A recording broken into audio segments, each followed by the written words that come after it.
Les citoyens de la municipalité des Éboulements ont élu M. Emmanuel Deschênes comme nouveau maire. Notre équipe est allée à sa rencontre pour en apprendre davantage sur son entrée en poste. Emmanuel Deschênes, bonjour. Bonjour. Nouveau maire des Éboulements? Oui, nouveau maire depuis dimanche soir. Comment a été reçue cette nouvelle-là, cette semaine?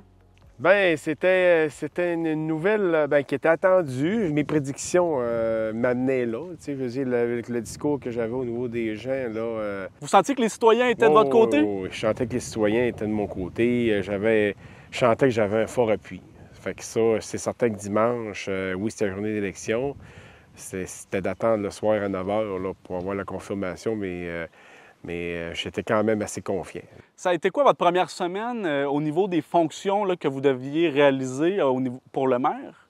Au niveau de la première semaine, c'est plus une question de... Il fallait attendre les délais pour être officiellement maire.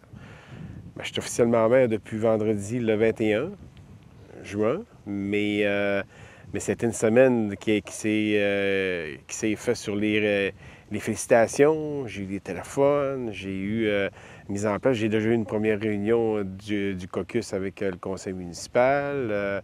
En parlant de conseil municipal, ça a été quoi la réception des conseillers lorsque vous les avez rencontrés? Oui, on les a rencontrés. On a fait une première séance de travail, une séance cordiale, comme professionnelle, comme il se doit pour tout bon conseil avec son maire. Vous prenez les fonctions. C'est quoi les enjeux prioritaires auxquels vous vous attaquerez là, dès la semaine prochaine? Dès la semaine prochaine, on va continuer ce qui est en cours au niveau des dossiers.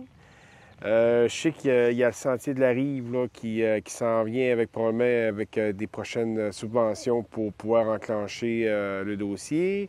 Après ça, la semaine prochaine, on va en savoir plus un peu là, au niveau de la séance de travail, ce qu'on en est, parce qu'on est quand même en période d'été. J'ai fait un suivi avec la directrice, puis il y a quand même... il y avait beaucoup de projets qui étaient cédulés au budget, qui ont été réalisés, puis il y en a encore qui restent à réaliser. Lesquels, par exemple? Avez-vous des exemples? Les projets, bien, il y a au niveau de continuer avec signature de la MRC pour développer les deux pôles. Il y avait des projets qui avaient été arrêtés suite à ce que le maire avait démissionné en mars. Fait qu'on va réactiver ces projets-là. Au niveau de la Maison des jeunes, par exemple? Au niveau de la Maison des jeunes, au niveau, comme je disais tantôt, là, au niveau de la MRC, là, le projet signature. Et écoute, je ne sais pas tous les aboutissants là, des dossiers parce que j'ai eu une rencontre de 2 heures avec la direction, mais au cours des prochaines semaines, là, on va s'enquérir et puis se faire une tête aussi. Là, oui. Ça reste qu'il y a quand même beaucoup de lecture à faire puis de préparation à faire. Il y a plusieurs citoyens durant la campagne électorale qui se demandaient si vous alliez être capable d'allier les différentes fonctions que vous avez dans votre vie professionnelle, parce que vous êtes maintenant maire, mais vous avez aussi d'autres occupations. Comment est-ce que vous entrevoyez cette séparation des emplois-là? La séparation des emplois va se faire avec un travail d'équipe. J'ai des gens qui se sont offerts pour venir me supporter dans mes entreprises. Et je vais délaisser des fonctions que j'ai ailleurs pour me consacrer à la fonction de mairie. Fait que ça, ce côté-là, il faut rassurer les gens, là, inquiétez-vous pas, là, si j'ai appliqué pour être maire aux Éboulements, c'était à cause que j'étais capable de rendre la tâche à bon terme. Il va y avoir, c'est sûr certain que je vais avoir un réaménagement d'horaire, je vais avoir m'approprier la nouvelle fonction, je vais avoir des ajustements à faire avec moi personnel, avec ma famille, avec mes entreprises, puis avec mon côté paramédic, mais on va tout concilier ça, il n'y a aucun problème avec ça. Est-ce que vous avez des mentors au niveau de la politique ici en Charlevoix ou ailleurs au Québec qui pourraient vous donner des conseils?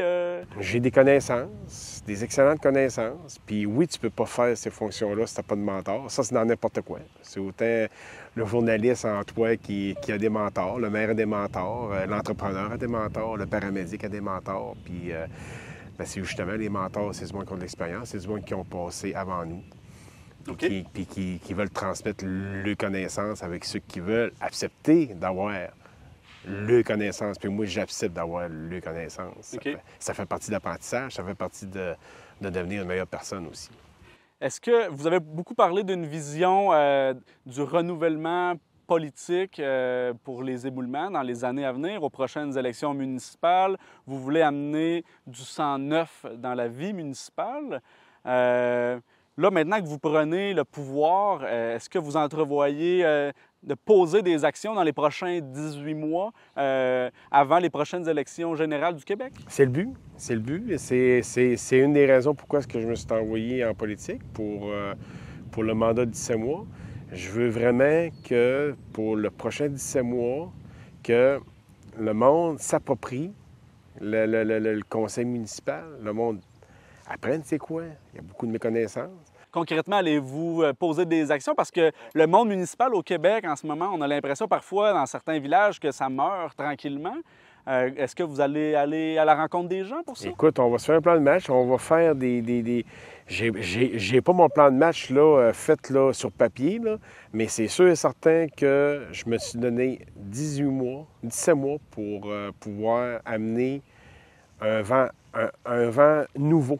Comme ce vent nouveau-là, là, on l'a déjà vécu quand il y avait eu la fusion au niveau de Saint-Joseph-de-la-Rive, les éboulements au début des années 2000. Puis il y avait vraiment eu un renouveau, puis ça avait créé un nouveau dynamisme. Puis là, depuis les années 2000, bien, tu sais, il n'y a plus vraiment d'idées qui sortent des dernières années. C'est normal. Quand tu es élu par acclamation tout le temps, là, tu ne peux pas avoir de débat d'idées. Tu es élu par acclamation, tu ne peux pas débattre. Oui. Mais quand tu as une campagne électorale d'un mois, bien là, tu peux amener des idées. Puis après ça, les gens, bien, ils ont des programmes, ils ont des idées pour voter pour un, pour voter pour l'autre. Puis là, après ça, un coup que les personnes sont élues, bien là, les autres, ils arrivent avec leurs idées, puis il faut les transmettre. Puis c'est là que le renouveau se fait avec un nouveau dynamisme. Est-ce qu'il y a un différent volet là, que vous aimeriez mettre de l'avant au niveau touristique, au niveau agricole, au niveau entrepreneurial? Ici, c'est quand même un village avec une certaine effervescence. C'est tous ces dossiers-là, tu viens de les nommer. Ça va prendre des orientations puis des nouvelles idées dans ces sphères dans la génétique des éboulements. Parce qu'il y a des éboulements, tu viens de le dire, c'est agricole, c'est entrepreneurial, c'est touristique, c'est résidentiel aussi. Il y a beaucoup de gens qui restent ici et qui veulent être tranquilles. Fait que il va s'agir de concilier tout ça. Puis amener le développement aussi. Pas le choix. Tu es condamné à développer. Tu n'as pas le choix, tu ne peux pas rester stagné. Fait que ça va être à trouver l'équilibre entre tout ça. Puis amener des gens à vouloir s'impliquer pour venir faire du changement. S'il y a une place qu'on peut faire du changement, c'est là. Quand tu es élu, puis quand tu es dans les fonctions publiques, c'est là que ça se passe. Si tu fais juste chialer dans le sous-sol chez vous, mais ça donne absolument rien, là, ça avance pas. Faut y aller où est-ce que tu peux avoir le pouvoir dans le changement décisionnel dans le changement. Merci beaucoup d'avoir accepté notre invitation aujourd'hui. Ça me fait plaisir. Félicitations encore. Merci beaucoup.